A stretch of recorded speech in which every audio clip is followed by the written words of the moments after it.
Hello. This is going to be a memoir piece about my father as told through our experience dancing. In my mother's china cabinet, nestled between colorful teacups and matching saucers, is a photo of me at 8 years old, dancing with my father at my cousin's bar mitzvah. He is all sideburns and pompadour, a proud smile on his lips. Wrists poking out of a sky blue tuxedo, he holds my hand out in front of us the way we always did at home. I am standing on his toes. It was the year my father taught me to swing. On quiet evenings, after homework was done and the scent of dinner had grown faint, my dad would take the vinyl out of its sleeve and place the record on the turntable. He guided the needle onto the first groove and turned the stereo up. By then, my 2 older brothers would have disappeared into their rooms. And as was our ritual, my dad gallantly pulled me and my mother to our feet. The song was In the Mood by the Glenn Miller Band. I followed my dad's feet, triple step, rock step. With my face pressed into his belly, I inhaled the scent of his long train ride home, mixed with that morning's Old Spice, caught within the fibers of his dress shirt. His large hand swallowed my own as we swished and swung, rocked and twirled. Picture frames rattled on glass tabletops and lamp poles clanged against their bases as we sidestepped our golden retriever who watched us lazily, eyebrows raised, from the foot of the couch. Night after night, across our gray, threadbare carpet, in stocking feet, we danced. From the living room, past the dining table, where the dishes sometimes still sat, and into the kitchen, where once on the linoleum, my father spun me for as long as I could stand before I fell to the floor, dizzy, happy, complete. By the time I was 11, I had perfected the reverse swing out and breakaway. The East Coast swing, the West Coast swing, the Lindy Hop, the jitterbug. We danced whenever we could. At family bar mitzvahs and weddings, it was my hand my father sought. At the saxophone's first sound, I would look over to find my dad already standing. Scraping his chair back into place, he scanned for my table, his chin dimpling with the effort of holding in a proud smile that threatened to ball up his cheeks at any moment. Finding me, he nodded towards the dance floor.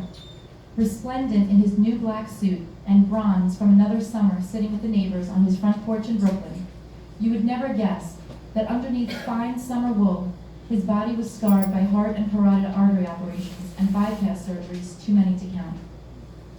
My father entered the world in 1937 with a heart defect called coarctation of the aorta, which causes a dangerous narrowing of the aorta. In 1951, at age 14, the left side of my father's chest was sliced open like a shark's gill to save his life. The surgery, conducted by a pioneer surgeon in the field and one of the first of its kind, was considered a huge success. This, despite the fact that an 11-year-old boy who shared the same room as my father died the day before during the same surgery. And so my father was heralded as a miracle. At the time, no one knew that this would be a harbinger of the heart disease that would shadow his life. Dad, they're playing our song. The dance floor was crowded with couples who lumbered slowly across the floor. The videographer trained his camera towards us in our joyful Lindy Hop. Effort registered in the tight set of my father's jaw. His diamond tie pin, spelling out Len in fancy script, pressed into my chest. Spin me, Daddy, spin me. The layers of my chiffon dress took flight and my hair flew off my shoulders, just like it did long ago when I was a young girl. When amber vials filled with colorful pills began to line the counter in our kitchen, my parents began to speak about my father's health in hushed tones. Heart disease, diabetes, congestive heart failure, high blood pressure, poor circulation, high cholesterol. I refused to believe that my father had any illness that would change the way we lived. I would cajole my father to join me on our carpeted stage. No, no, he'd say, as I tried to pull him out of the kitchen chair.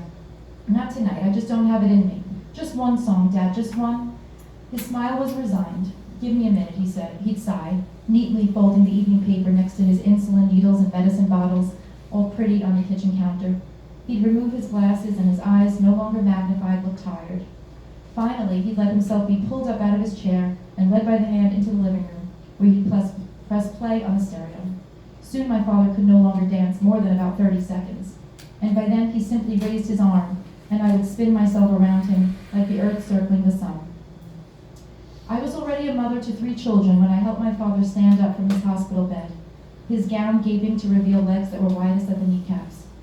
I held him up for one last dance, but it was all I could do to keep his hospital gown from slipping down his shoulders, his knees from buckling. My father grabbed me and rested his chin on the curve of my shoulder. I held his hand while I hummed Glenn Miller's In the Mood, willing him to remember a lifetime of dancing. Weeks later, the nurses scurried in and out with urgency amidst the patient monitor that kept on beeping and the dialysis machine that carried on around us. And then one day, the beeping stopped and I no longer had a dance partner. It has been almost 10 years since my father died. 10 years since the music would begin and someone would take me by the hand. My husband is not a dancer, but thankfully he makes me laugh when we try. My children placate me with spins around our old hardwood floors, whose nails snag and rip our socks with every turn. But there is no mistaking that I look longingly at couples dancing whenever I see them, especially the fathers and daughters. Recently I called a local dance studio. Just 1 month ago, I began lessons in swing, foxtrot, rumba, and salsa. So many steps to count, so many techniques to learn. I wondered if I was ever really a dancer when I was a child, or was I just a girl completely and utterly adored by her father? These days, 3 times a week, I drive a mile from my house to the Westfield Ballroom Studio, where I remove my socks and strap on real dancing shoes with a heel and suede bottoms and a rhinestone buckle. I step out onto the polished, brightly lit floor with my instructor, and the music begins. He holds me in frame, and then he counts. 5, 6, 7, 8. And for just a moment, I am remembering when the man before me was my father, when a spin was all I needed to feel joy, when I didn't yet know the pain of loss, and we had our whole lives ahead of us, when all that was yet to be was still to come.